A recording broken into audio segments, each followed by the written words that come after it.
खुलुमबाय बड'लेण्ड खौरांनि गासै नायगिरि नोंथांमोननिसिम जोबोद मोनसे गोजोनथाव खौरां जोंनि बड'लेण्ड खौराङा दिनै सासे जोंनि UPSC कैंडिडेट दाखालि बैसो पास खालामलांनाय सासे राफोद सासे बर'नि सासे जोहोलाव होननानै बुंजागोन बिथाङा जाबाय फोरमान ब्रह्म बिथाङा जोंजों लोगोसे दङ दिनै जों बे समाव जों बिथांखौ दान्दिसे मोगा-मोगि लानो नागिरदों थ' फोरमान ब्रह्म नोंथांखौ जोंनि बड'लेण्ड खौराङाव जोङो बरायबाय गोजोननाय थाहरबाय बड'लेण्ड खौरांनि फारसे आंखौ बे दिनै नोंसिनि चेनेलाव अपरचुनिटि होनायनि थाखाय आंनि मेसेजफोरखौ माबानो थाखाय बड'लेण्ड खौरांफोरनि भिउवार्सनिसिम मोनसे मेसेज हरनो थाखाय थ' गिबि सोंथि नोंथांनिसिम थ' नोंथाङा बावैसो माने UPSC एग्जाम 2019 आरो 18 आरो 19 बे बेट्सनि नोंथाङा बेखौ क्लियार खालामनो हाबाय थ' जोबोद मोनसे गोजोनथाव खौरां नोंथाङा दिनैनि बे बेलायाव आं नोंथांखौ सोंफिननो नागिरो माबायदि मोनदों फिलिंसआथ' लासैनो जोबलांबायानो अलमस्ट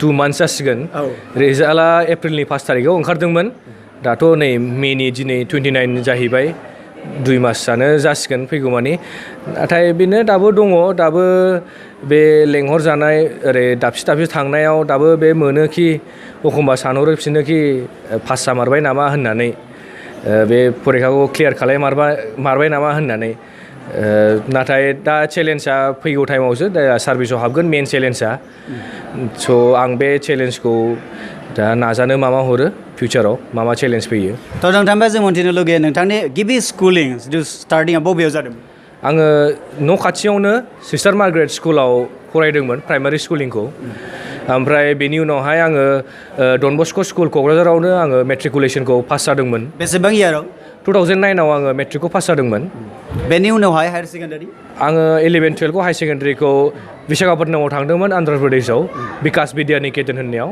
साइन्स बेकग्राउन्ड लानानै आं पास जादोंमोन बेनि उनावहाय मामोनथाय खरगपुराव बेनि उनावहाय आङो इन्जिनियारिं पारसु खालामदोंमोन NIT दुर्गापुरनिफ्राय वेस्ट बेंगलाव माबे इयाराव कमप्लिट जानाय बेयो आङो 2015आव कमप्लिट खालामदोंमोन आच्छा बेनि उनावहाय मा जाबाय UPSCनि थाखाय प्रिपेरेसन दा प्रिपेरेसननि बागै बुंनांगोन माबे इयाराव प्रिपेरेसना जागायदोंमोन आङो कलेज जोबनाय लोगो लोगो 2015नि अक्ट'बरनिफ्राय आङो माबा स्टार्ट आंना कलेजआ मेआव जोबदोंमोन ओमफ्राय अक्ट'बरनि 2015निफ्रायनो आङो दिल्लीयाव थांनानै आङो कचिंखौ स्टार्ट खालामदोंमोन अलमस्ट 10 मान्थ्सनि कचिंमोन बेनि उनावहाय आं न'आव फैफिननानै प्रिपेरेसनखौ प्रिपेरेसन खालामफिनदोंमोन थ' गिबि जिथु प्रिलिमिनारिनि थाखाय बेयो जिथु प्रिपेरेसन खालामनायाव बा प्रिलिमिनारिखौ जों पास खालामनायाव बेसेबां गोब्राब बा बेसेबां सहज मा सानो प्रिलिमिनारि स्टेजआ UPSCना बेनो नोङो बुरजा फरायनांगौ गुवार फरायनांगौ जेबो बिदि फिक्स सिलेबास गैया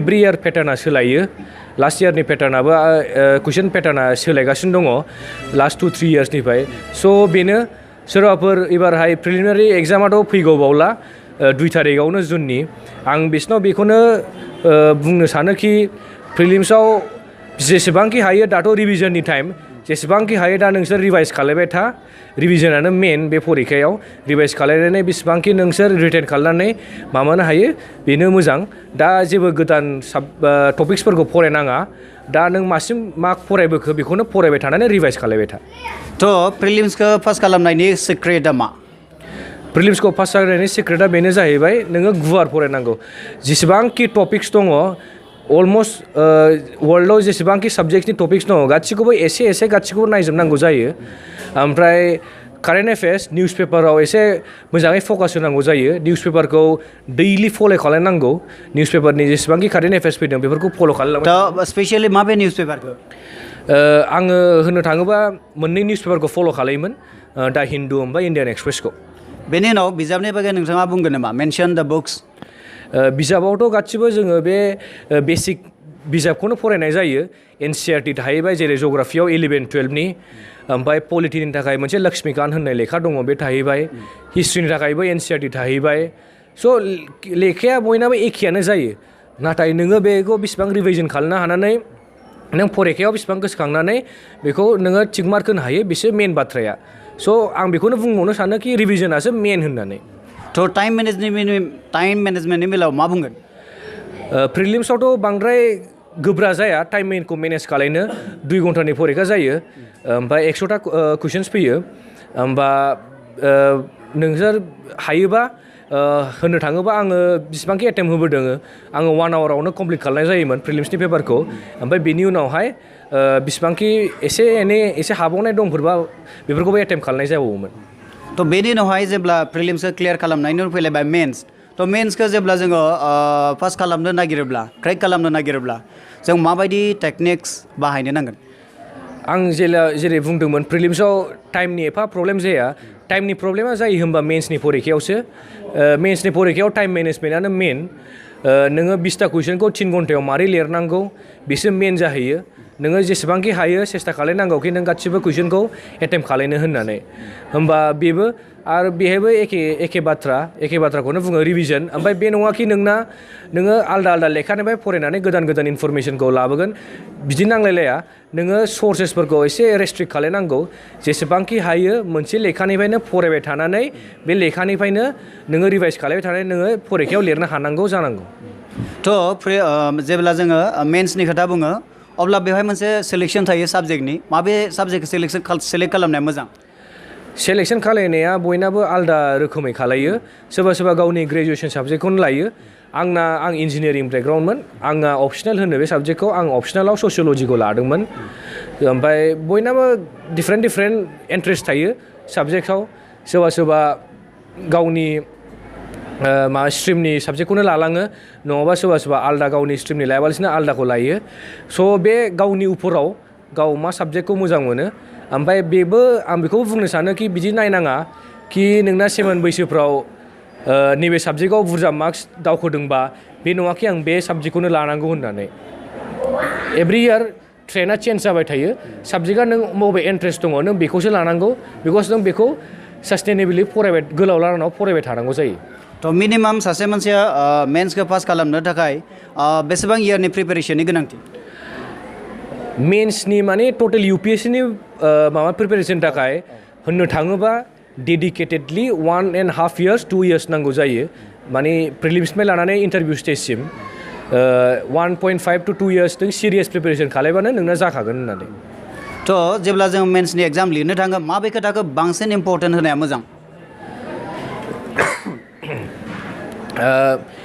मेन्सनि खोथायाव बेनो नोङो एग्जामिनेसन हलाव जेला थाङो होमबा बे 3 hoursआव नोङो माइन्डखौ मारै कुल काम दोननो हायो बेसो मेन खोथा नों मा फरायबोखो बेखौ सानहरफिननानै मारै नोङो लेखायाव लिरफिननो हायो बेसो मेन खोथा स' बे काम एन्ड कुल माइन्डखौ नांथारगौ दा बेनो सबसे इम्परटेन्ट खोथा जाहैबाय मेन्सआव थ' मेन्सखौ पास खालामखांनायनि उनाव जोंहा मोनसे फैयो भाइभा बस बा इन्टारभिउ थ' बे सेसनखौ माबोरै जों क्लियार खालामनो हागोन इन्टारभिउआव ओरैबायदि जानांगौ कि नोङो मोनसे फिडबेक लानो मोननांगौ नोङो दिल्लीयाव थाङाबालासिनो मक इन्टारभिउ लायाबालासिनो नोङो नोंनि सोरबाफोर लोगो दंबा बिसोरखौनो कुइसन सोंहोनानै नोङो नोंनि फिडबेकखौ लानो हायोबा बेबो मोजां जेबो नङा नोंसोर दिल्लीयाव थांनोबो मक इन्टारभिउस लायो आङो मक इन्टारभिउ लानाय जादोंमोन दिल्लीयाव मोनबा 6टासो होमबा बेहाय आङो मोनथिनो मोनदों कि आंना लेभेला बिसिबां माने लेक जानानै दं नङाबा बिसिबां इम्प्रुभमेन्ट नांगौ होननानै ओमफ्राय बे पेनेल्सफ्रा रिटायार्ड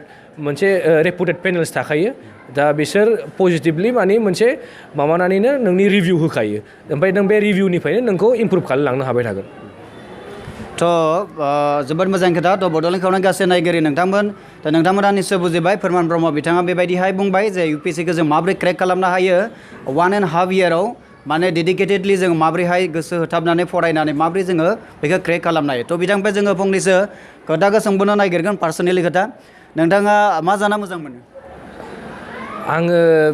आंनि बर'नि ट्रेडिसनेल जाग्राफोरखौनो मोजां मोनो अनला दाउआ आंनि फेभरेट जाहैबाय ओमफ्राय जेसेबांखि दङ नाफाम मोजां मोनो आरो मेवाइ अमा बेफोरनो जाहैबाय आच्छा नोंथाङा सोर सुबुंखौ फल' खालामो बा सोर सुबुङा नोंथांनि थाखाय मेन्टर बादि सुबुं फल' खालायनाया आंना सोलायबाय थायो आवगाय आङो APJ आब्दुल कालामनि एसे माबायोमोन इन्सपाइरेसन बादि मानियोमोन दासान्दि खेत्रआव आङो माबाखौ टेक्न'लजि खेत्रआव नायोबा आं इलन मास्क होननाय दङ सासे स्पेस एक्सनि फाउन्डार होननाय बियो बेनि बे भिजनारि बे माबाखौ भिजनफोरखौ नायनानै इमप्रेस जायो ओमफ्राय बेनि बे एभ्रि टाइम बे डेडिकेटेडलि गावनि खामानिखौ मावबाय थानाय बायरानि बेसेबांखि क्रिटिसिजम दं बेखौ सानाबालासिनो दावगालांबाय थानाय बेफोरखौ लानानै आङो मोजां मोनो थ' नोंथाङा UPSC-खौ बेसेबां खेब माने एटेम्प्ट खालामनाय?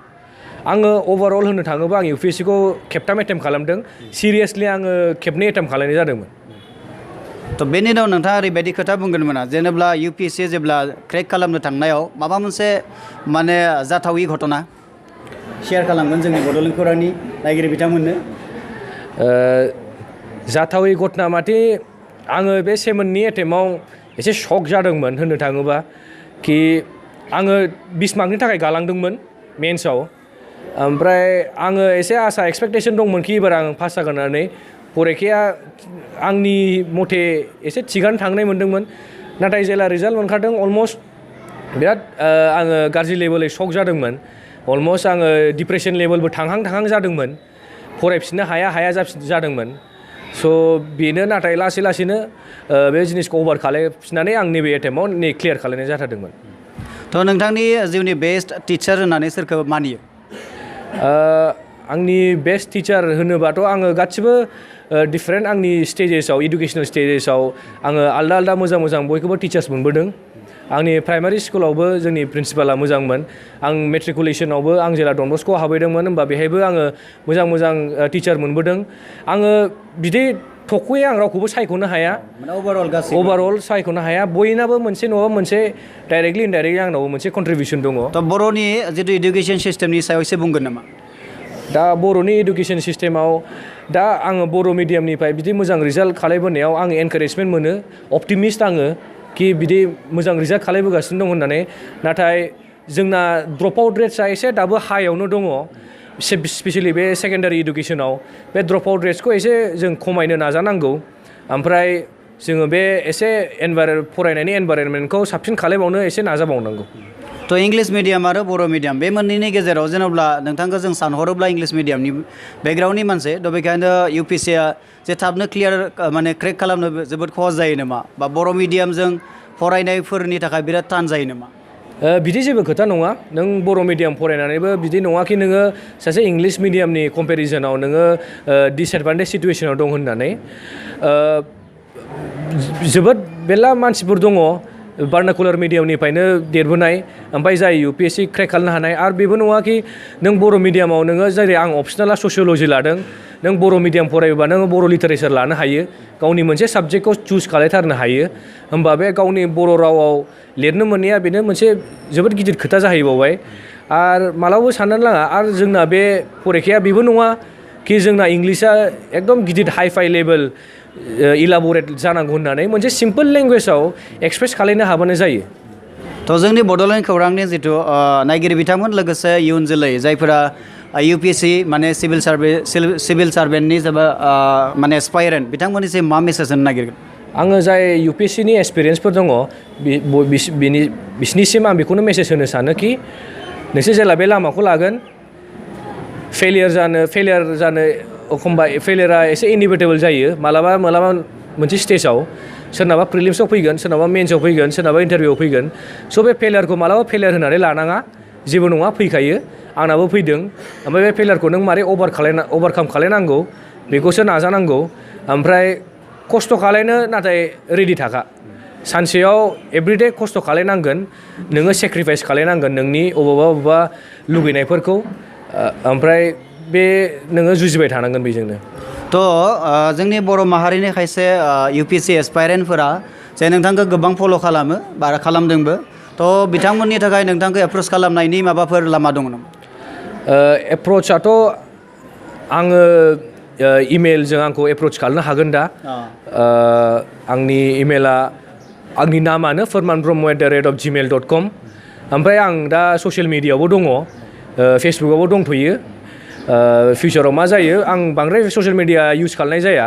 फरायनाय टाइमावबो बांद्राय इउज खालामनाय जायामोन। नाथाय दा दंथ'यो। दा आंखौ ससियेल मिडिया फेसबुकनि थ्रुयैनो आंखौ एक्सेस खालामनो हागोन। थ' रोजा साबायखर थाबाय बिथां फोरमान ब्रह्मखौ जोङो रोजा साबायखर जासिबाय जोंनि बड'लेण्ड खौराङाव दान्दिसे सम होनायनि थाखाय। थ' जोबथारनायाव नोंथांखौ again thank you so' much for coming here and being with us. Thank you once again, Bordland Khorang, and all the best for all your future endeavors.